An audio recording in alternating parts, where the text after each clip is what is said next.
भोजन कराने में बिल्कुल दिक्कत नहीं है। रामचरित मानस में गुरु वशिष्ठ ने लिखा, यदि यहाँ वैश्य समाज के लोग बैठे हो तो सुन लें। उन्होंने कहा है ऐसा वैश्य मरता है तो उसकी मौत पर सोचना चाहिए कि उसका जन्म क्यों हुआ। सोचिए बयस कृपण धनवानु, ये चौपाई है, सोचिए बयस कृपण धनवानु।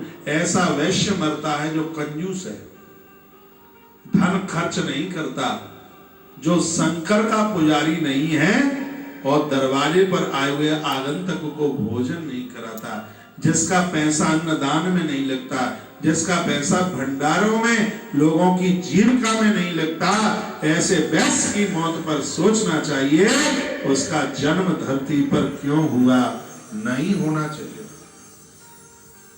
जितने भी सेठ सेठानियां मुझे सुन पा रहे हैं, कान में थोड़ा डपोला खोल करके सुनो।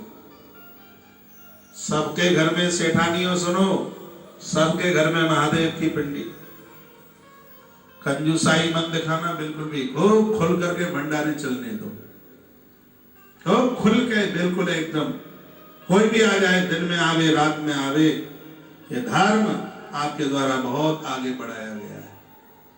भूखे को भोजन देने के लिए आप हमेशा से आगे चल करके आए। भले कलयुग नाचे, लेकिन इस कार्य में पीछे मत रहना, नहीं तो गुरुदेव वशिष्ठ साधारण नहीं है, राम के गुरु है। और वो क्या कह के चले गए, सोचिए वैश्य कृपण धनवानु, बढ़िया के घर में जन्म लेने के बाद भी कंजूस है,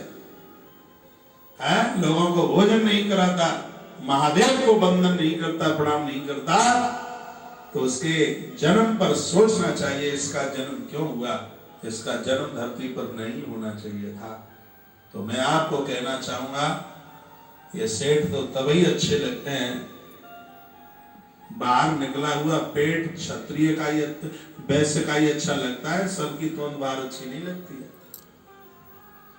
क्षत्रिय की छाती और वैश्य का पेट और ब्राह्मण का माथा और कनिष्ठ का घुटना,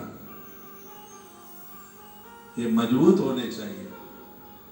एक बार फिर कहूं, ब्राह्मण का भाल, क्षत्रिय की छाती, वैश्य का उदर। ये वैश्य लोग, सेठ लोग कहते हैं हम कुछ खाते ही नहीं है। नारायण के पेट से तुम पैदा हुए हो, बिना खाए रहे कैसे लोग? भूखे नहीं जाते, पराठा दही के संग खा के जाते हो। मैं तो बड़ियों की बहुत कथाएं करता हूं साल भर, तो मुझसे ज्यादा आपको कौन जानता है। मैंने इतनी अग्रवालों की, इनकी सबकी इतनी कथाएं करी और छान दिया पूरा देश, बहुत कथाएं करी। और एक आनंद की बात बताऊं, खाए बिना रहते नहीं है, फिर भी कहते हम कुछ खाते ही नहीं है। ये और देख लो, खाने में कंजूसाई नहीं है, बढ़िया साग सब्जी, बढ़िया फुल्का, रसोई में कंजूसाई नहीं है, बड़ी उदारता होना चाहिए। थाली में 10-10 तो कटोरियां लगी होती है, ये भी लो, ये भी लो, ये भी लो, ये भी लो। दूध के ऊपर मलाई है, मलाई के ऊपर चूरन उसका बादाम का पिसा हुआ, और पता नहीं क्या क्या, मुझे तो नाम भी नहीं आते। ईश्वर की बड़ी कृपा है, उसकी कृपा का अनुभव कीजिए। ब्राह्मण का माथा चौड़ा बड़ा अच्छा लगता है, क्षत्रिय की छाती, सेठ का पेट, वैश्य का पेट, कनिष्ठ के घुटने, ये मजबूत होने चाहिए। जितना कनिष्ठ में जन्म लेने वाला जितना पैदल चल लेगा, ये 3 नहीं चल पाएंगे। हाँ, जितनी मार क्षत्रिय, लाठियां, तलवार, प्रहार जो क्षत्रिय झेल लेगा, दूसरा नहीं झेल पाएगा।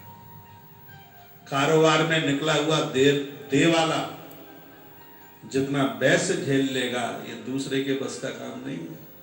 घाटा हो जाए कारोबार में, ये झेल लेगा, ये सबके बस का काम नहीं है। माथा फैल हो जाएगा, टूट के गिर जाएगा नीचे। ऐसा वैश्य का बेटा है, मिट्टी उठाकर उसे सोना बना देता है। ईश्वर की जो रचना है वो एक बड़ी विषय, इसलिए तो कहा है ताको काम ताई छान, मेरे हाथ में तराजू अब पकड़ा देना, 100 ग्राम की जगह पर 125 ग्राम तोल के दूंगा, तो मेरी धमनियों में नहीं है, मुझे अभ्यास नहीं है। लेकिन सेठ के बेटे को बैठा दीजिए, एक रति भी तो ले जाओ तुम ज्यादा। वो व्यापारी है इसलिए तो वो व्यापार कर रहा है, नहीं तो सब पाटिया फेल नहीं हो जाएगा। उससे नहीं तुम ले जा सकते। ताको काम ताइये छाजे, नहीं तो पीठ के ऊपर मोंगरा बाजे। चारों वर्णों के अपने अपने काम हैं। तो बड़ी बड़ी अच्छी अच्छी इसमें बातें कही गई हैं। वैश्य का धनहीन होना, ब्राह्मण का बुद्धिहीन होना, क्षत्रिय का शक्तिहीन होना और कनिष्ठ का सेवाहीन होना, ये जीवन का श्राप है, श्राप है।